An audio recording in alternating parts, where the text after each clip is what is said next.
podcast presented by Manly Bands on a day in which your Cleveland Guardians were able to clinch the AL Central, Hell yeah. biggest comeback in Major League history. We're stuck sitting here talking about your Cleveland Browns. So that's just the life we chose. We started the Dawgs podcast instead of the Indians podcast 5 years ago, and this is where it got us. It led us to this moment. But at least one team from Cleveland was able to get a leg up on Detroit today. So that's good. Justin and I decided to rep our Cleveland baseball gear today. That's a good idea. I wish I'd have thought of that. In celebration of that. Roll Tribe. Roll Tribe. Yes. Obviously, tough game today. We're going to get into everything. Let us know what your guys' thoughts in the comments. Help us out. But if you want to get thoughts, intros, voicemails on the show, head to thedogspodcast.com, tap leave voicemail on the drop-down menu. We got a few voicemails to get to today, so we appreciate everybody who sent one in. If you're watching on YouTube, please like and subscribe. Make sure you tap the notification bell so you don't miss any of the content that we're putting out. You can find us on any of the major social media platforms. Just search at The Dawgs Podcast. And if you prefer to listen to the show, you can find us on Apple and Spotify. Lastly, if you're looking for more Dawgs content, head to jointhedawgs.com, become an official Talkback member on the Patreon page, get access to the private Discord, play fantasy football with us, have people to talk Browns football with 24/7, and even other things when Browns football is too depressing to talk about. So if you want a bunch of cool people to hang out with from all over the globe, I'm not being facetious when I say that. It's literally global. If that interests you, you want to meet Browns fans from all over, it's jointhedawgs.com, become an official Dog Pack member. So another tough game for the Cleveland Browns. Obviously, it's gonna be a long season. Do we just want Brad to say it for us? Do we just want to kick off the show with Brad's? Yeah, sure, we can do that. We got a voicemail here from Brad. Hey guys, it's Brad Monmaker. Womp womp womp. Yep.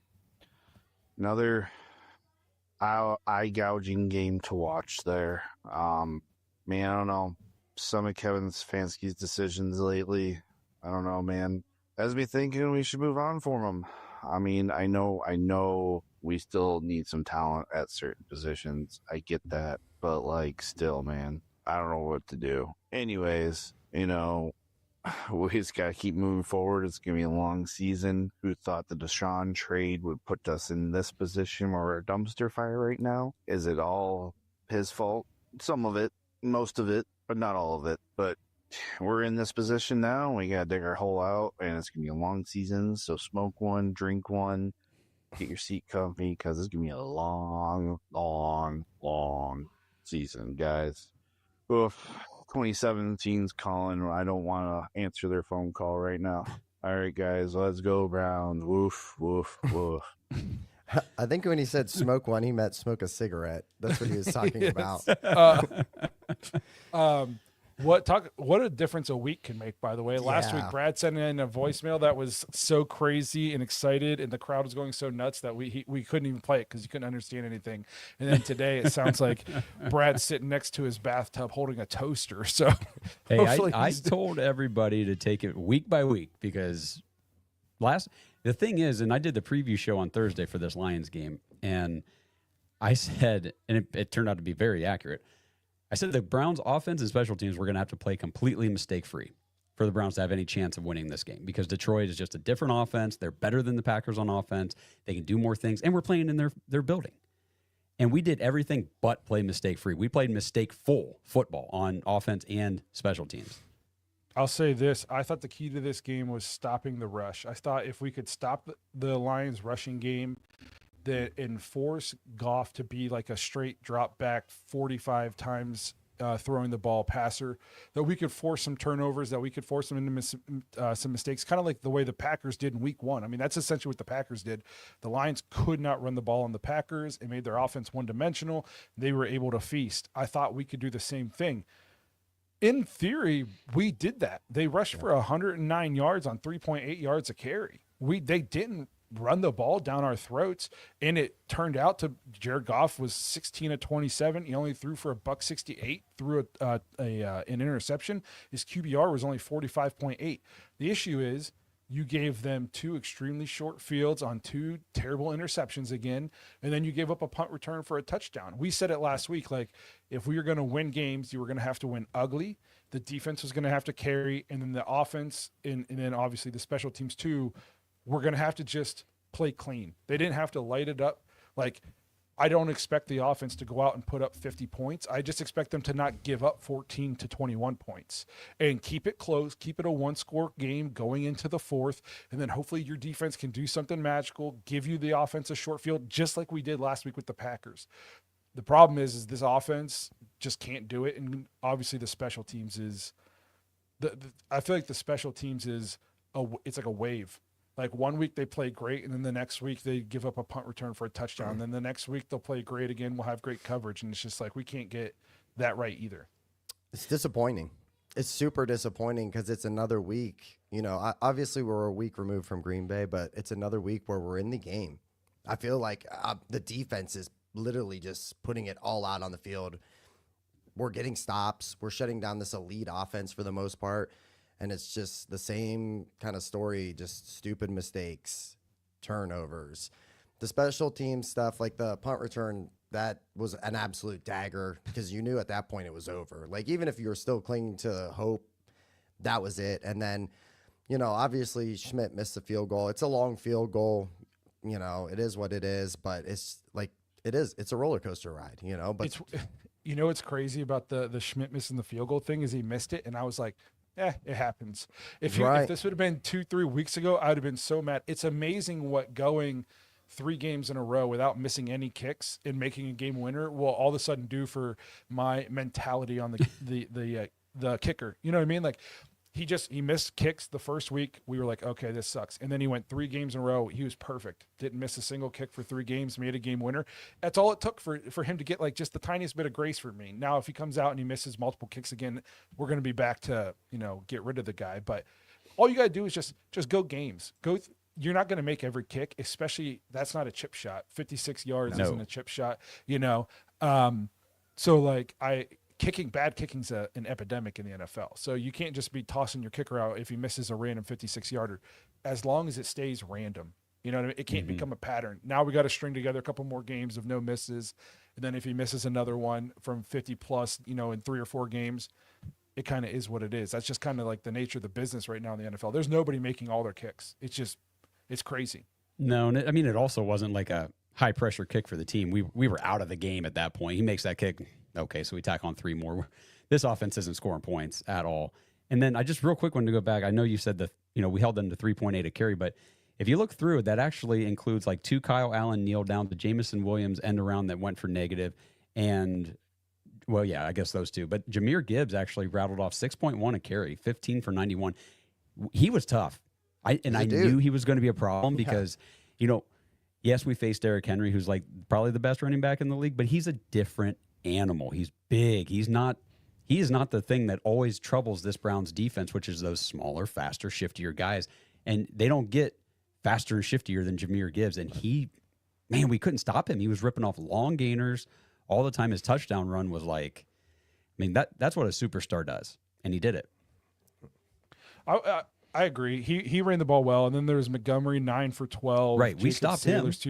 Like we did. I would overall say if you kept the Detroit Pistons, if you kept the Detroit screw those guys to only 100 tonight to only 109 yards rushing, I feel like you did a pretty good job bottling up the run game for the most part. I mean, David Montgomery had like 150 yards rushing by himself last week, you know? So, I mean, I feel like the defense did a good enough job. It obviously played into the hand in terms of we had the ball longer than they did. You know what I mean? And part of that's because we gave him short fields. Yeah, they didn't need it as long as we did. For a touchdown. But we ran more plays. We had time of possession. Again, Goff only threw for 168 yards. I feel like the defense did enough to stifle the run game that it could have went better for us. You just can't. This is too good of an offense, and you have to sell out so much to stop their run game that if they get down into like that within 5 to 10 yards, like that play to amon-ra, he scored his touchdown on. You're not going to stop that because if you're playing for that, you're going to give up a rushing touchdown on the next play. Like they're just too good and they have too many weapons. You can't just put the defense in that situation over and over and over again. You can't defend every play all the time. So. Again, it's the story of the season. I thought the defense played plenty good enough to win. it was what 20-10, and it was still early third quarter. I was like, we made it 20-10. There's still 12 or 13 minutes to go, and I was like, it's crazy that this game feels like it should be almost over already, and we still have essentially an entire half of football. Like there was plenty of time. If we could just sustain one drive, we could have made this thing interesting heading into the fourth. Instead, we throw interceptions and give up punt returns for touchdowns. I can't remember if it was in the Discord or if it was in the comments on like social media today, but I told somebody I got a feeling this is going to go the way of the Ravens game. And that's exactly what the Ravens game was. You know, it was kind of tight. The defense played well, held them. It was a close game early, you know, in that second half. And then the turnovers and the special team they just give everything up. And by the end of the game, it's 34-10, or what was the Ravens game? 38, 37, 17, something, whatever it was. We got demolished. And that's just how it ends up when you just keep making stupid mistakes. I'll tell you what the issue was. Is last week I took the Packers on the money line and we won because I'm not supposed to win bets. So I should have taken Lions on the money line, and Browns would have shocked the world, and I would have been out some cash again. Thanks for taking one for the team, brother. Yes, right. Somebody on here, there's a Lions fan in here. You said, as a Lions fan, I lost it, but I'm paraphrasing. Cleveland is not that far off. I think being a Lions fan, start your younger quarterback. I think I said this last week or even the week before. To me, the Browns feel like that team that's going to really surprise people and be good next year. We're like one more offseason away from being that team that goes from last to first. And I don't even know we're tied for last with the Baltimore Ravens. So, whose quarterback just got hurt. So who knows what's going to happen there, because they have a terrible defense, and if they can't score points, it's going to be tough sledding for the Ravens. But I just think if we have one more, this is going to go down for the Browns as one of the best off seasons they've ever had in terms of especially the draft. If you can do something even close to this again next year, I think the Browns have a chance to be like a very surprising team next year. We got to basically it sucks this year. We got to weather the storm. Well, this offseason will look a whole lot better if one of Dillon Gabriel or Shedeur Sanders turns out to at least look like they could be the future, because I don't know. You guys, we can talk about this now or, in the future. I'm getting vibes that they might not be interested in quarterback next year. This might be we've got Dillon, we've got Shedeur. We're going to figure some stuff out this year. Next year is going to be for those guys as we continue to build the team, and then we'll see what 2027 looks like. But, I think we need to start seeing Dillon now. Like next weekend in London on Sunday, we got to talk about Joe Flacco. He sucks. I think that's where the frustration is right now. Like across the fan bases, we're 4 games in now, and the Baltimore game got away, and this one obviously got away. But I feel like we were in every one of the games if there was just some type of just competency at offense. And for me, I'm a worrier. I worry that we're going down the same road as last year, like it's the Deshaun circus again. We just every week we go and we go at the press conference. Are we moving forward to the next guy, or are we just going to keep doing this every week? And I think that's where the frustration is. As you see, we could have. Who knows? I don't know. It could have been worse, but how much worse could it really be? I would think that a young 20-year-old quarterback could move just a little bit better than Joe Flacco. It's just very frustrating. I agree. Like I think I said last week I would go to Joe Flacco, but everything reported out of camp was that Joe Flacco was clearly the best quarterback on this roster. Like that's what everybody said. You know what I mean? And your first 4 games were against Cincinnati, Baltimore, Green Bay, and the Lions. It's not a very good place to start your 3rd round rookie quarterback. I would say the biggest knock on moving to Dillon Gabriel now, if you're Kevin Stefanski, is this season's washed. It doesn't matter who plays quarterback. And you're just like, if we think Dillon Gabriel has a chance to be our guy, we can't throw him out there right now just to get murdered and just completely destroy confidence, risk injury before. Let's wait till we get to a part of the schedule that is, we all pegged week 7. At the beginning of the season, we all said by week 7, that's when Dillon Gabriel is going to get his chance. We also thought Joe Flacco would not be this bad. Nobody thought it was going to be this bad. You really? Come on, man. We were all like, Joe Flacco gives us the best chance to win game. Not anymore, man. I've seen enough games. But there ain't no way we're winning games said, with him. Like some people said that the offense, there's no way the offense could be as bad as last year, and I said it can definitely be as bad as last year. It can definitely be as bad as last year. It is. A huge problem too is Quinshon Judkins helps the run game a lot. Obviously, Hell yeah. he's very good, but there's just no threat from the quarterback position. So the defense just does not respect like the pass game at all, which makes the running the ball even tougher. Our offensive line, especially now with the injuries Conklin, there's no way you can bring Conklin back at this point. The guy never plays. DeJuan Jones, you can't count on him. The iteration of the offensive line we had today, that's the worst offensive line in football. So you're pairing the worst offensive line in football with a guy who might be slower than me. I'm not fast, guys. I know I might look like a freak athlete up here. I'm not running a fast 40. I promise you. Like he looks like he's I don't know, practicing like his steps or something on his dropbacks. Like he's trying to make sure he gets them right because he's going so freaking slow. I'm like, dude, get back and you're dropping. And that's why things aren't working a lot of times is because he's just not getting to his spot quick enough. He's so slow. I mean, we're not winning games with Joe Flacco. The decision making too is like Jonathan Vilma said today. He was like, you just don't expect your 18-year vet to make that decision. Yep. Is this the first time he's watched Joe Flacco play in the last couple of years? He's done this a lot in the last 5, 6, 7 years. Yeah. I see a lot of people in here talking about like if he's not ready, then I'm not telling you I don't want to play him. I'm telling you I can see the argument for why they're not playing him yet. This season gives a sense to me. They sat down at the beginning of the year and they said, here's our plan. And they said, it doesn't matter how bad that plan is. We know we're going to take it on the chin. We know people are going to be screaming at us. We know the whole world's going to be screaming for us to move on.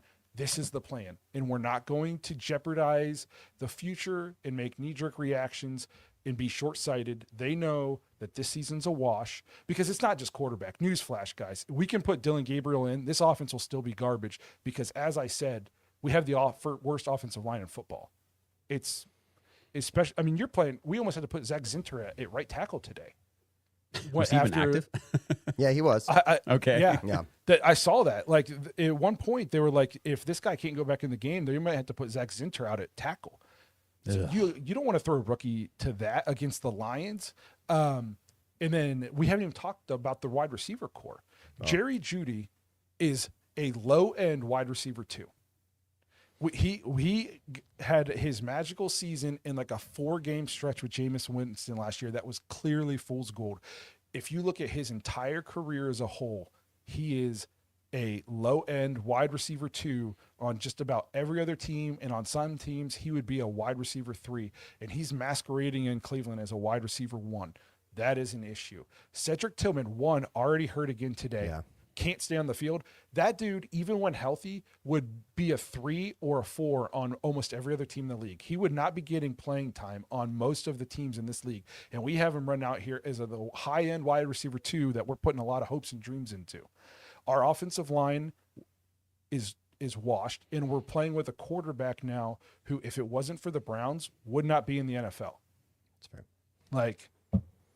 So just switching out Joe Flacco for Dylan Gabriel, I'm not saying maybe there won't be a spark. There'll be a little bit more juice. We're not going from worst to good just by making the quarterback switch. I hate to break it to you. No, I mean, you can put the ball right on Jerry Jeudy. We've seen it enough now in 4 games. Not coming down with it. Not very often. Major drop issues. So bad. And then, we were talking before the show, the drop from Harold Fannin that went, that was, Joe Flacco threw a lot of real shitty passes today. He threw one real beauty, and it was to Harold Fannin, dropped it right, like you said, Justin, the bread basket. Just the bread basket didn't have a bottom to it. It went right through, hit the ground. It's like, man, you actually made a good throw, and we just can't come down with it. The offense just terrible, man. Just so bad. But the decision-making from Joe, like you were saying, man. The first interception, I'm watching TV, and I'm just going, what the hell is that? What the hell is that? What are we doing? I need an explanation. I really do. Well, he said that he thought Tillman was running the route down the field, and then he didn't. He said that was his fault, that he misread the play. Joe did. But one why'd of you those throw things- it? He was clearly not there. What I'm almost more upset about, this might be a hot take, I'm almost more upset about the second one, because at least the first one, there was some miscommunication. The second one, where are you throwing it to? Even if Judy isn't falling down, he's blanketed. There's nobody. It might, even if Judy doesn't fall down, there's a chance that's picked. So that's just bad decision making. At least the first one, there's a cop out of the bad decision making. He was under a little bit of pressure. He thought he was going deep, so he just launched it down there. He didn't get it out of bounds. It gets picked. It's terrible. But at least like there's a thought process to it. The second one is just he looked at this and decided to throw that pass. There, and like we just keep getting that. We're getting all the turnovers from Joe Flacco and none of the magic spark that we got. Yeah, the magic. Well, Yep. We said the it helps turnovers would that- come with that. It helps that or it hurts that prime Amari Cooper's not walking through the door anytime soon. So like I said, Joe Flacco is, I would say, the biggest issues with this offense. Joe Flacco's the biggest issue. Your tackles are right up there. And then your wide receiver core. Is there a wide receiver core in the NFL that you would take the Browns over? Off the top of my head, I can't think of a wide receiver core that at least doesn't have like a 1. You know what I mean? Even the 49ers with all their guys hurt, I would still take them because they got Ricky Pearsall. Yes. I would you know take what Juwan Jennings Yes, I would take Jawan in Jennings. a heartbeat, bro. I meant him whenever he was hurt, Okay, though. But yeah. for Oh, sure, yeah, okay, I'm with you yeah. on that. That's like even the Saints, even the Saints have Olave. Even the Panthers have rookie Tet McMillan. Like if you think about some of these really bad offensive groups, they still have at least like that one guy who's we don't have a 1. We barely have a 2. You know what I mean? We're running a 3 and a 4 out there is our 1 and our 2.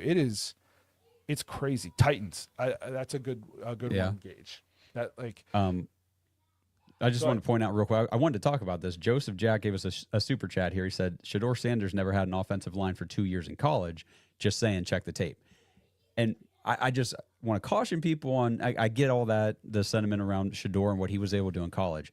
That's not going against Aiden Hutchinson and this Detroit Lions front. That's not going against, what we faced last week against Green Bay. Shador, I don't know if he's ready for what we're facing on these defensive fronts right now with this line. No, because good luck finding anybody who is. I mean, we saw Pat Mahomes look terrible in Super Bowls because his tackles were out.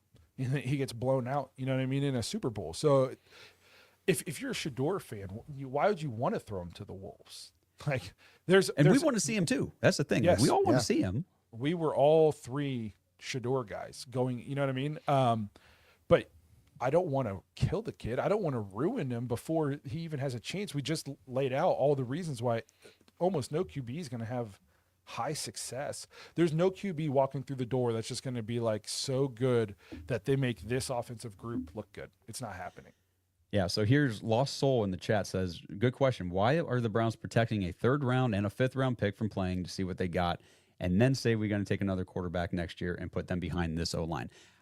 Like I said earlier, I really do think the Browns are hoping and maybe putting maybe more chips in the basket than they should be, that one of these 2 guys is going to pan out to be the quarterback for this team. And that's why they're slow playing this with them. Also this historic, this awesome 26 QB class looks like cheeks. Bad. Yeah. Bad. There isn't a QB so far this year that I'm going, oh, that's the guy I want the Browns to take. I saw a report today that the Browns are looking at trading for a starting caliber left tackle. With DeJuan Jones being out, I would trade one of our 1st round picks next year if for like I'm talking. Obviously, it's got to be a very good and left young. A young guy. Yeah, Young, young talented guy. If there's a guy on a team who's like the Browns, who they have no shot at winning, and they know that, and they got a young like Pro Bowl left tackle, I would trade one of our 1st round picks for that guy this year, just knowing that that's solidified now, and now we have our pick next year for whatever it is we want to use it for. Because that's clearly a position of need. Judkins is clearly a bright spot. Fannin is clearly a bright spot. Dylan Sampson hasn't looked as good since week 1, but I still think he's got some juice there. He's getting into it. But outside of that, I honest to God think you might need a new center 2 new guards, 2 new tackles, a new quarterback, and 2 new wide receivers. Holy, Yep. holy, Sure. You know what I mean? And you might need, depending on what they decide to do with David Njoku, I mean, they're either going to extend him or they're going to trade him because this is it for him on his contract with the Browns. And if they end up trading him, well, you're going to need a tight end who can fill his role, the more, traditional, prototypical blocking type of tight end who can go out for passes as well. That's not Harold Fannin. We've said that a million times. Like, Harold Fannin is a great playmaker. He can be used out of, the fullback, out of the backfield, slot, a little bit in line if you need to, but he is not that guy. So there's a lot of positions we need. Yeah, it's kind of. I guess I won't say you need 2 new wide receivers. You need at least 1 alpha dog, and then maybe Jerry Jeudy can be your number 2. But the problem is if he's going to be my number 2 and my number 1 alpha is going to be getting doubled, and I need my number 2 to be able to make plays so they can't bracket the number 1 guy the whole game, I can't have my number 2 leading the league in drops. That's fair. The guy can't catch a cold. He's got a little bit of Greg Little in him. Yeah. You know what I The mean? drops are bad. And I feel kind of bad too, because last year, like you said, might have just been that flash in the pan. I mean, it was the first season in Cleveland, so we all thought, hey, maybe this change of scenery was what Jerry Jeudy needed to be what Jerry Jeudy was supposed to be when he was coming out of Alabama and drafting first round, all this stuff. And all the Denver fans were like, good freaking luck. This guy drops everything. And we're like, psh, look what he's doing. He's doing great with Jameis Winston. He's blowing it up. Nah, he's exactly what they said. I'll say this, though. I do like Isaiah Bond. I think Oh, he presents some I nice agree. things on the field for us. So I think that long term, I think that that's something that they've hit on also and kind of hit a home run on because there's no draft capital. You know what I mean? I think that could be a piece moving forward as far as once you establish all these other things, there's flashes there with. No, I agree. I think Isaiah, like he got a late start. Yeah. I mean, like he's still Big time basically in late start. like the Yeah. rookie, like he's still in like camp phase right now, learning and that kind of stuff. Like I think he's got a bright future. Like I said, I think one more offseason like the Browns just had, and we could really do some things next year. I don't know if you can fill every hole for next year, but you can fill enough where the offense isn't historically bad. You know what I mean? Where we can at least be a complementary piece to the defense if you have another good offseason. What worries me about what they can do in the offseason is just kind of the track record of Andrew Berry with we've obviously been able to build a very good defense. Very good. Like the best right now in the league. It's awesome. Offensively, hasn't really hit on any of the linemen he's drafted, hasn't really hit on any of the receivers he's drafted, any of the quarterbacks he's brought in. Obviously made the huge trade for Deshaun Watson. That didn't work. It's like, do we think he is able to build an offense the way he was able to build a defense? It's so he's got to spend an early round pick on some offense. You know what I mean? You can't keep thinking you're just going to strike gold with your 4th and 5th and 6th round wide receivers. Those are obviously 4th and 5th round guys hit. Like Amon-Ra was a 4th rounder or a 3rd rounder or something like that. Puka. But the likelihood you find most of the time, like you find your best guys, in those first 2 rounds. Like it's some now, for 3 out of the last 4 years, we haven't had a 1st round pick for him to do that with, which is of his own doing. We traded away a 2nd round pick, I believe, 1 year. So you're seeing that now. You're seeing the ripple effects of Deshaun Watson not being good at football. Yeah, but I mean, I'm talking not even just that though. Like he traded a 2nd round pick for Elijah Moore, and then got a 3rd round pick and picked Cedric Tillman. And it's like he's just, I just don't know if he's good at the talent evaluation for some of these offensive positions. It's definitely. I don't want to say I'm gonna give him leeway, but this draft class at least, like he clearly hit a home run with Judkins, and I think he hit a home run with Fannin, and we think Dylan Sampson's going to be a really nice complementary piece to Quinshad Judkins. I have a feeling, I just think his pass blocking is lacking, and as he gets better in that department, we'll start seeing him more, and you'll start seeing less Ford. You're already seeing less Ford, but I think you'll see even more of Sampson and less of Ford. I think Ford's gone after this year for sure. Yeah. And then, so I think, and like we just talked about Bond. So I know it's up until this season, not a lot of stuff to make you think like, yeah, this guy can do it. but he is coming off his best offseason and best draft since he's been here. So can he stack 2 in a row? That's going to be the interesting question moving forward. Yeah, I see Franklin says, I think Shador's ready. Stop babying him. Guys, remember the third preseason game where he played behind a lackluster offensive line against like 5th string Rams defenders who aren't even in the NFL right now? The pressure was too much. He couldn't do it behind that line. What's he going to do behind this line against first string elite talent on these defenses? Yeah, like trust me, we're all Shador guys. I don't know how many times we have to say this on this show, but he was playing with no run game and no line in the Big 12 or the Big 12, right? Or no, the Pac. I don't even know the Pac-12, whatever it is, whatever soft, terrible conference they're in right now. I'm having a brain fart. He wasn't playing against NFL talent. You know what I mean? Like you said, he looked great in that first preseason game. He looked awful in the second one. All these people who you're saying, we know he's ready. Well, the whole league didn't think he was ready because he fell into the 5th round.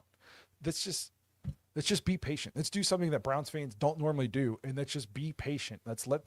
We made a colossal mistake with Deshaun Watson. Colossal. But if you think the guys are still the right guys, then allow them to fix it. And this offseason was the first step to fixing. This was the first offseason we had no premonition of Deshaun Watson being on this team. You know what I mean? We didn't come into this year thinking Deshaun was going to be our quarterback, and then something happened. This entire organization has officially moved away from Deshaun Watson. This is the first offseason that the decisions we've made have been with that in mind, of not having Deshaun Watson. This is the first offseason of like fixing that issue, and they knocked it out of the park. So let's just be patient and see what happens. Yep. Okay, let's take a quick commercial break here, and then we will get to Mick's voicemail on the other side.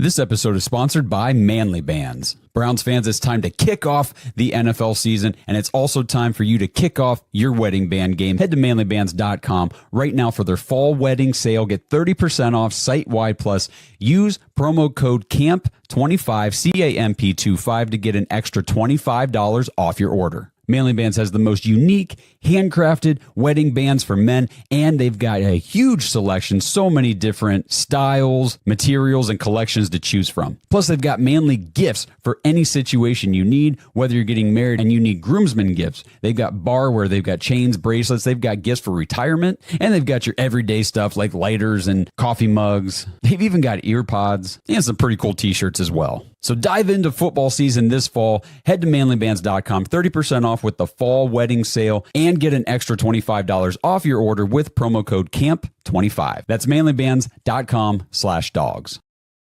Since 1989, Mount Hope Fence has set the standard in outdoor living.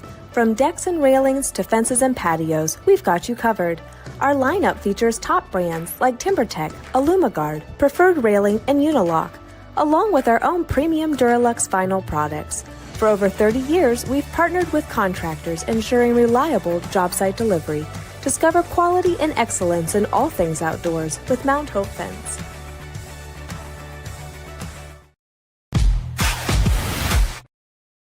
Welcome back. Thank you guys for staying with us. So do we want to get to a second voicemail before we get too far into this thing? Yes, sir. This one's from Mick. All right, guys. It's Mick from San Diego. It's time. We need to see what our rookie quarterbacks can do.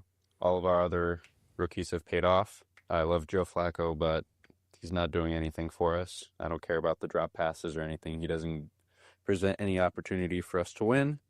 I know we got the Vikings and the Steelers next, but we need to see what we got so that we can start planning for next year. Our line's getting old, so I don't want to draft another quarterback in the very first round. So we need to see what our quarterbacks can do and start working towards it. We looked good early, and then obviously our offense can't stay on the field long enough to get our defense a break. So that's what ended up happening. All right, on to next week. Go Browns. Ooh. I'm with the the defense on the field. That didn't even happen today. We were on the field longer than they were. We gave them the ball in short position field the entire 2 times, then gave up a punt return for a touchdown. But I want to go to the thing that showed Joe Flacco like that he just can't play this position today. There's one play in particular outside of the turnovers was he's scrambling for a first down. It's like 2nd and 1 or 2nd and 3, and he scrambles, and this dude it can clearly get the first down. Like I don't understand, and he slid for a 1 yard gain or something like that. And I'm like, Joe, that guy was 10 steps away from you. You couldn't. He was so slow, and he knows that if he dives, it might be a career ender. He might be getting destroyed, turned to dust, and he knows that. So he can't even take those chances. I saw that play, and I was like, this guy shouldn't be in. And I was arguing with people in the Discord about, I understand why they haven't put him in yet. It doesn't mean I don't think that they shouldn't move to Dylan Gabriel. Like that he would have scrambled for the first down. You know, it's just, I saw that play and was just like, that was bad. I think hang on, I'll let you go, Justin. But my biggest thing with Joe Flacco is how it's hurting this team, I think, because they quit today. And I don't blame them. I mean, they weren't going to come back and win or anything, but you could just see, like, they were done. They were done. They know there's no hope. And we saw that last year. And that's what I didn't want to see was the same quit from the guys on the field, the same body language that we saw last year when the team just knew, dude, we don't even have a tiny chance of moving the ball. That's fair. I guess just to say what you were talking about, as far as last year, like the loser mentality thing, and we were like, it doesn't really affect anything going forward. We almost lost our best player because of it. We literally almost lost Myles Garrett because we were so bad. He had literally given up hope on the team and the direction. As far as like the quarterbacks, I'm ready. I'm very ready to move forward. I think that the time is now. I was a little bit worried about the London game. I don't know if Minnesota is good or not. But the Steelers the week after, I think that could be, like, as far as like a confidence game, that could be a confidence breaker game. That could be a game where Blake, you're talking about, he could get banged up, destroyed. Like they will full send on him. That one makes me nervous, but I mean, Miami after that, I feel like that's a smooth transition one where I wouldn't be worried about throwing him out there and seeing what he can do. And we're in a situation where we have 2 rookie quarterbacks. If we do need to see what we have. And obviously, I think we do think that those guys are going to get ample time this season, probably next season. But I'm just ready. I'm in the camp where I feel like Dylan Gabriel maybe have given us a chance in some of these games. And I never really felt like that in the offseason. And I'm not even saying he does, but I know that Joe Flacco doesn't. And it sucks. It sucks, but it's not 2023 anymore. That ship sailed big time. I think you just have to move forward and just at least give these kids a chance, like to show that they're ready. I think the London game, like that's a safe place to let him start. Yeah. You know what I mean? Like he's not going to be in front of a home crowd getting booed. He's not going to be on the road playing in a hostile environment. He's just kind of like they're over there doing their own thing. Everybody over there likes all the NFL teams. They're cheering both teams. Like to me, that's a good. In Minnesota is not. They're not terrible, but they're they're not. I don't want his first start to be the Steelers. No, right. You know what I mean? Is that first game too? Is that in Pittsburgh? Yes. Like my first start's not going to be in Pittsburgh as a rookie quarterback. You know what I mean? So start in London because I don't want to watch Joe for 2 more games. You know what I mean? But if Joe starts in London, then in my opinion, Joe's got to start in Pittsburgh because I'm not putting Dylan Gabriel for his first start on the road in Pittsburgh against TJ Watt with whatever grocery bagger we have playing right tackle. Right. You know what I mean? Like I'm just not doing that. So I feel like if Dylan doesn't start against the Vikings in London, Joe's got to play 2 more games. And I just don't want to watch that for 2 more games. So let's just do it now. Let him go out there, get a game under his belt. Then he can go into Pittsburgh. It might get ugly, rough, but at least it's not his first start. He's got a game under his belt, a week of 2 weeks of preparing as the starter. And then we go into the maybe slightly, I'll call it easier part of the schedule. There's no easy games, but you know what I'm saying. So I feel like I'm with you guys. I don't think Dylan Gabriel is going to make the offense good, but like you said, Justin, we know the offense is bad with Joe. So just do it. Like, let's just do it. Like Nike. Yeah, and the thing with London and the Vikings, and not to like jump ahead because we'll do a preview show obviously later in the week, but I feel like if you wanted to set Dylan Gabriel up in a situation in a game where there's a good chance it's going to be competitive, and there's maybe a little chance you might even be able to pull off a win, kind of like you did against the Packers, it's probably this game against the Vikings, because I don't even know the status of J.J. McCarthy and his injury, but even if it's Carson Wentz, like, this defense is going to get after them. And I think we can force whoever's playing quarterback into enough mistakes. And if we give Dylan Gabriel, because I think that he can be mobile, he can move around the pocket, he can extend the play, he can find a guy breaking open where if they're not open right away, Joe Flacco is not getting the ball to him because he can't move, he can't create windows, he can't create new opportunities within the play. It's just over. If it doesn't work right away, it's over. Where Dylan Gabriel, different story. At least I hope. No, I agree. I think this is a good spot to give him his first start. And I think, like you said, that the Vikings offense, they got playmakers all over the field, but they made a huge mistake, in my opinion, by letting Sam Darnold walk. And because I don't think J.J. McCarthy is any. Could you imagine J.J. McCarthy against this defense? Oh, that's what I'm saying. Like, that's a recipe. Now we're saying who can score the fewest points. I think we force multiple turnovers, no matter who's playing quarterback for the Vikings. I don't want to get ahead of myself, but Carson Wentz is a turnover-prone quarterback. We've seen that for his last, basically since his one MVP types here. And J.J. McCarthy, same thing. Like, he will not be able to handle this defense. We will force turnovers. So just go like Dylan, get his first start. Like, this is the best place for him to do it. And then if we win that game against the Vikings, I know like it feels like the sky is falling. It's not. The Browns will be 2-3 through the gauntlet of the schedule. Through the schedule that we all pretty much thought we were going to be 0-6, 0-5. Like, all of a sudden then you got Dolphins, Patriots, and somebody else Raiders. coming up, like, and Raiders. Like, all of a sudden you're going, we're 2-3 through the hardest through the part of the schedule that's supposed to murder us. We're still alive in this thing, especially with Baltimore's only got one win right now. Like, the Bengals are playing with a backup quarterback for the next 4 months. Like, the season's still there. So just, I'm with you guys. Like, we know what Joe can't do. So just rip the Band-Aid off and get Dylan Gabriel in there. Let me fire off these opponents that we got coming up. Let's say, so we have Vikings, Steelers, obviously. After that, home against the Dolphins. That's a good situation. Patriots at Patriots, Jets, Ravens at home, and then the Raiders. The Ravens at home is one of those. How hurt is Lamar? I got an update on my phone while we were on here, but I didn't read it. So talk real quick. Like, and then, is he still going to be out? Is it Cooper Rush? Because all of a sudden that game looks more winnable. And again, it's tough to sit here and say games look winnable when we can't score points. I know we're doing the thing again like we did last week, getting down the schedule, but. I mean, like, and you said it multiple times already. Quarterback is a major issue. Like, that is the number one issue, but it's not the only one. We're going to struggle with this O-line.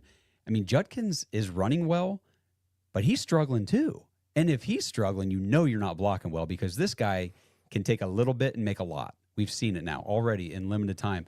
And it's like, sometimes I'm like, man, he's just, as soon as he gets the ball, boom, getting hit at the line. Like, geez, guys, like, just give him a little seam or something. And then the receiving. Like, what the hell are we going to do? I mean, actually, you know what? Let me rip off this voicemail from Joe real quick. Hey, this is Joe. I don't know what's going on with the Browns. Nobody does, but we had a great first drive. That turned into a shit show, to say less. I don't know if we can say that on here, but we had a great first drive to start the game. And we felt like we didn't know what to do with the ball after that. Harold Fannin and Jerry Jeudy with the drops when it was very crucial. Harold Fannin, I know, has been very good to us lately, but Jerry Jeudy, like, why is he even still our quote-unquote number one receiver? This guy is a train wreck. I know we can't do really much, but are there any other guys we can bring in at this point, like free agents at all? I don't even know if we have any money now because of the whole Deshaun Watson thing, but I was just curious of what your guys' thoughts were. Thanks, guys. Go Dogs. You're not bringing anybody in right now. You're 4 weeks in. It's a wash. Like, that's why when I'm watching these games, obviously I want to win. It sucks losing, but I'm looking at things like, are we playing hard? Do we have, like, are we getting penalties? All that kind of stuff. Because the wins are most likely going to be few and far between. Yeah. What else was I? I'd say the only way we're getting a receiver is via trade. And I know you mentioned earlier about talk about maybe trying to go trade for a left tackle. Do they take the same approach with a wide receiver? You kind of see Andrew Berry tend to trade for players that he's not able to draft. Whether he will openly admit that he can't really draft a receiver or not, he's traded for more than he's tried to draft. Let's put it that way. I don't even know who would be available out there. I saw somebody said that Marvin Harrison Jr. is going to be the next Andrew Berry reclamation project. I hope Marvin Harrison gets it together. He ended up coming on. He had a good second half the other day, so I felt good for him. Boy, he struggled with the drops too, though. I mean, you can tell he's got the yips. I think he's talented. He hasn't been a major focal point of their offense. I think like that mentally is a struggle, and then all of a sudden you get the ball randomly. And I don't want to make this is not an Arizona Cardinals, but we're all Buckeyes fans. But yeah, I saw a comment about him. I don't even know who would be like a potential trade target because you'd have to find somebody who's got a team that's just not in it. You know what I mean? That's willing to make that trade. And I don't even know off the top of my head who would be in that situation. But like we said, the offense is not good this year. If we had a better offensive line, if you kept Flacco, this wide receiver group, and gave us the offensive line from like 4 years ago, it would look a little bit better at least because we'd have Judkins running the ball. But like we said, go find me the offense in this league that you would take over the Browns over. The Titans was the only one I've seen that's even close. We said this, I said, at least I did, coming into the season. This is the worst offensive roster in the National Football League. We have a quarterback on our team right now who would not be in football if he wasn't starting. He's starting for the Cleveland Browns. He would not be in football if he wasn't on this team. And we think we're going to be good on offense. He quarterbacked the same team last year that Daniel Jones is playing with this year. It's like the same running backs, the same offensive line, the same wide receivers, and he looks like a potential MVP candidate. And Joe Flacco couldn't play and win and score with that team. What makes you think you're then going to put him on a team with a worse offensive line, a way worse receiver group, and think you're going to get any kind of production? It's not going to happen. It's bad. It is bad. It's so hard to watch. Like every play looks like a struggle. Like if we're talking about the free agents that can potentially be on this team, like I looked the list up, it's guys that are already on this team before. They're not going to be here. It's Odell Beckham's. It's guys that just retired recently, Amari Cooper's. Yeah. It's it's not good. It's not anybody that would. It's not anybody that would add anything to our offense. And that's why I have concerns, obviously, about Andrew Berry in the front office being able to build an offense that's going to be any good. Now, obviously, like I said, we've seen what they can do with the defense. It's good. Yes, they had a nice draft this year, or so we think. I mean, obviously, it's early, but everybody looks good. If they hit on one of these quarterbacks, it's a whole different story now. Like, that just escalates things. I already think this is like a historic draft. If one of these quarterbacks turns out to be the guy, yes, it's like one of the best drafts any team. It's like a walk-off in the 10th. I was talking to people last week, family and stuff, like on vacation. They said, about this draft. I said, I thought the trade with the Jaguars turned out looking like it's pretty good. Mason Graham, great pick so far. I mean, he was the top-rated DT in the class, so okay, good pick. And then, Judkins, like my dad was like, well, he drafted Judkins. I'm like, I would have drafted Judkins. Like, I watched him at Ohio State. I knew he was good. I'm not shocked that Judkins is good. I'm glad that he went ahead and picked him. Schwessinger, top 1, 2, 3 ranked linebacker in the class. Like, okay. So I don't feel like Andrew Berry got hidden gems. I mean, Harold Fannin was the leading receiver in all of college football. We knew did exactly what we said to do, though. We didn't want him that's to what be I'm looking saying. for hidden. Yeah. We quit looking for hidden gems. Take the obvious picks. Yes. Right. So I'm happy he did. It's the first time he's done it, and it worked. Right. And then now, So we've got 5 years of him trying to be super smart and take these hidden gems, and they all suck. And then we got 1 year of him taking the obvious picks, the football guys, and it's working out. I hope Part of that's that too, though, I agree, and part of having to find the hidden gems we didn't have any first round picks. What another thing I saw some people talking about today was like, because Jackson Dart played well, and they're like, man, we should have taken Jackson Dart. And I'm like, it's tough for me to complain about this draft class if I'm a Cleveland Browns fan. You know what I mean? Like, if you take Jackson Dart, then you don't have Quinshon Judkins. If you know what I mean? If you, like, Mason Graham, Quinshon Judkins, Carson Schweschinger, those dudes, Harold Fandon, those are like cornerstones of your team probably for like the next 5 years, 6 years. Yep. You hit on every single one of those picks. So it's hard for me to complain about the draft. You can't address, this team had 50 holes. You couldn't have drafted in one single offseason and one single draft. No, but and that's kind of my concern though about the offense next year. Oh crap, Justin left. I don't know if his internet went out. Maybe it did. I think I can fix this. There we go. Cool. All right. Anyway. We're doing it live. Now. We're doing it Yo! live. He's back. Got kicked. Sorry. So, but, like you said, we couldn't fix all the holes in one draft. And the ones that he did try to fix, with these guys seem to be working out pretty well. That's great. He's going to have to hit on every single one again next year with as many holes as we have. Like you said, we need all 5 new linemen. Yeah. Like that, whether it's drafting guys, free agency, trading for people, whatever. None of these 5 guys can be starters next year that we're starting this year.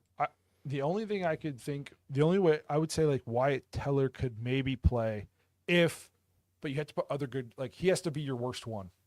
Yeah. Does that make sense? But other than that, like Joel Bitonio is going to retire. Like he's got to be going, why am I even here now?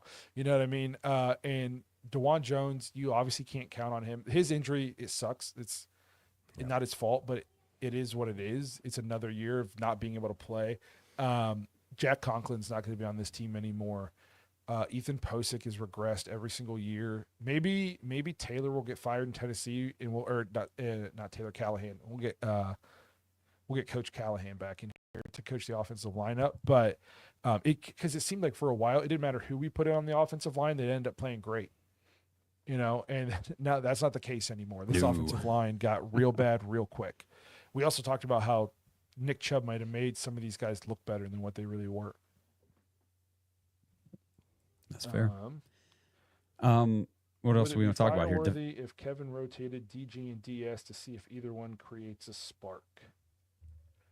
I think you just got to go to Dylan Gabriel first and just see how it goes. And if he's playing well and he's showing you things, then you stick with him. And if you get 4 games in and he's not doing anything, and then you make the switch to Shedeur and you stick with him. I think if you don't allow anybody to get in any kind of rhythm, build any kind of chemistry with your guys, I just think that would do more detriment than good. Because again, it sucks to hear as fans, but the goal right now, wins and losses, just you're here to see how good you're going to be next year. That sucks, but that's just it is what it is. So if we do the Manly Band's manliest performance of the week this week, yeah, I got one. Okay, you actually have some. Hell yeah. Quinshon Judkins. Okay, I figured that'd be the only one we could come away with. Yeah, I mean, I'm fine with that. Yeah, you know, that's who I was going to pick because I don't really dude. know. I mean, literally is bringing some life to the run game. We didn't have a run game for a while now, and it looks like this dude is going to be fine. And especially once Josh, we were talking about it. You put an offensive line that can actually create like lanes to run through. Man, this kid's going to be good. I'm very, very excited for him. One thing they said on the broadcast that I wanted to mention, I'm glad you said that. They said the thing about Quinshon Judkins is he doesn't dance. He's not looking to dance. He's not looking to juke or wiggle. As soon as you get the ball in his hand, he's north. Where's the fastest direction to north? And he's there. Yep. And he's not avoiding contact. No, they said, seeking contact. Yeah. my manliest performer of the game, I'm gonna give it to Denzel Ward. Cool. Sure. He had the interception, and then I'll tell you the play that really stands out to me. It was 4th and 2, 4th and 3 for the Lions, and they ran that little toss to Jahmyr Gibbs, and they pulled Penei Sewell out to lead block for him out there, and Denzel Ward took on the Penei Sewell block head on, stood him up to make it so Jahmyr Gibbs couldn't cut up for that first down. It got stretched out and he ended up running out of bounds. We stopped him on 4th down. And I was like, Denzel Ward's a $180 soaking wet, taking on a block from Penei Sewell in the open field. Tell me this defense isn't out here competing. So he's going to be my not even for the interception, just for taking on a block from a tackle head on in the open field. So that's my very manliest good performer one. of the week. A very good one. I guess if I had to pick somebody different, because I would have definitely gone Quinshawn, but I mean, Myles Garrett's out there busting it. I know the stat sheet doesn't really show much, but I mean, if we were counting how many holds didn't get called, Oh my God. we could do that every game with Myles Garrett. But, and people will always say, well, he didn't have a sack or he didn't have this or that. It's like, guys, just watch the game. A lot of times there's no way they're not going to let him get to the quarterback. They're just not going to do it. They're going to grab him by the throat, grab him, whatever. And, you could just kind of see the defeat on his face late in the game when he was sitting on the sideline. It's like, man, I really hope this does not spiral. And that goes back to why I think they got to make a switch at quarterback. I agree. Their first touchdown drive today, by the way, every play, they were tackling us. It was sickening. I saw a comment in here that said, something about speed. We need speed. I feel like I've been pounding the table for that for 3 years, and not Anthony Schwartz track speed. We need football speeds. Our offense is, I think calling our offense Jags would be an insult to Jags, because like we would be better if we had just guys on offense. We have bad offensive players, so we need speed in the worst. Speed kills. Look at Miami, what they were able to do on offense, like when Tyreek first got there, before he started, getting older and having some injuries, and Tua's, getting concussed every other game. That first year when they had Mostert at running back, and I forget who their other running back was before A-Chain was there, and Jeff they Wilson. had Jeff Wilson, another like 4-2 Fast. guy. Yeah. And then they had Tyreek Hill and Waddle. Look what they were able to do on all. Tua looked like a Pro Bowler, because speed kills. You can't coach speed, especially football speed, not track speed. And we've rarely, even when we have good players like Amari Cooper, he's not a speed guy. He was a tactician. We need guys that can just flat out run, and you just give them the ball and they just go. We don't have that ever. Yeah. When you're listening to like a podcast on your app and you can like turn up to like 1.5 or 2 times speed so it goes faster, so you get through it faster or whatever, or you can slow it down to like half speed. I feel like the Browns are always on the half speed, and we're playing against teams that are on 2 times speed. And I'm like, why do we look so freaking slow? Like everybody just stuck in mud. We say it all the time. It just look terrible out there. It's frustrating. I just want, like we said, with the offense needs a complete overhaul in terms of personnel, and it's not going to happen this season. If we want a chance to win games, it's going to, like we said at the beginning of the show, as we're wrapping up, the defense has to. They know that they have to carry, and the offense just can't turn the ball over and give them short fields, and we can't give up punt returns for touchdowns. Like, we're going to have to try to win games 14-13, 14-10, 17-14, where they're going to have to be one-score games going into the fourth, where the defense is still playing hard. We force a turnover late. We get a short field. That's how this team is honestly, that's how they're built right now in terms of the offensive personnel we have, and that's how it's going to be done. And if your offense can't stop turning the ball over, it's just not going to happen. You're not going to have a shot. I still think even if the offense plays perfect, it's going to be tough sledding. You're going to have to win ugly. You're going to have to get some balls to bounce your way, but you'll have a shot. If the offense is giving the ball the team 2 times and you're giving up a punt return for a touchdown, you have no shot. Nope. Even good teams, if you lose the turnover battle 3-0 or 2-1, you're going to probably lose. That's just the nature of the beast. You're giving them more opportunities, especially on that side of the field. If you give up short field situations, you're literally just leaving your defense out to hang. It's awful. especially when you turn it over and it leads directly to points, Leads whether points, it's a yeah. pick six or today a Yep. punt return. I know it's not a turnover, but you're trying to give the ball to them, try to pin them back, and you let them take it 65 yards back for 7 more points on their scoreboard. And then, like, 2 weeks ago, block kick, right? Or And block punt, return for a touchdown. It's like, God, jeez, guys. I don't know how you guys feel, but every time I watch a kickoff or a punt for the Browns, I'm holding my Puckered breath. up, baby. I'm Puckered up. holding my breath, and I'm going, man, I don't know. That could have broke. Thank gosh we grabbed a shoestring on that. It's frustrating. It's happening a lot, though, at least on kickoff. I think you're seeing this kickoff rules really affecting games. Like, it's the kickers. I mean, you just saw the Cardinals lose because the kicker kicked it short of that like the entry zone or whatever the official landing term zone. is. Like, you're seeing there's been more kickoff returns for touchdowns. Kicks are getting returned. At this point, basically, like, if you keep them in front of the 35, you did a good job. It's tough. I mean, you can't move until the guy catches the ball, and the guy catches the ball runs a 4.2. So I do think that is like, obviously I don't want them to break it, and I don't even like it when it almost gets broke, but I think you're seeing more of that because of the kickoff rule. The punt, there's no excuse for the punt. You know what I mean? There's none. Except I don't really see it with our kickoff return. Like, I feel like we're starting at the 20 or the 22 a lot, and it's like, what the hell, guys? I don't know what DeAndre Carter is on this team for. I'm done. Come on. Just Let Larvidan play or something like. yeah, get Flory What up about here. Bond? But I don't know if they want to put him on kickoff return because I think they think he's got a shot. You know what I mean? Like, okay. We need him on offense. Or what about Jerome Ford? He used to return kicks and stuff. I feel like he gets the ball. I know, but we're not using him anywhere else, or at least we shouldn't be. I agree. Or I think Samson. Ford would be all right. We got to do Samson, something. Samson, I would be on board with. I agree. But all right, well, are we wrapping this thing up? Yeah, I think so. All right. Well, Another great guys, Sunday for the Cleveland Browns. hey, it was a great Sunday for your Cleveland Guardians / Indians, taking in the Central Division today. Welcoming right. the Detroit Tigers to Cleveland. Damn right. Hopefully get a clean sweep. Magical run. Let's end this show on a good note, guys. Yes. If you're not watching Cleveland baseball, guys, What the hell are you doing with your life? how can you not be romantic about baseball? It's one of the best movie quotes. This season was legitimately, it was like watching Major League in real life. Yeah. It was unbelievable. Even then, to clinch the playoff spot with a walk-off hit by pitch, and then the next day to clinch the division with a walk-off home run in the 10th, just you literally can't write this stuff. No. Well, brother, It's there's only unbelievable. one thing left to do, man.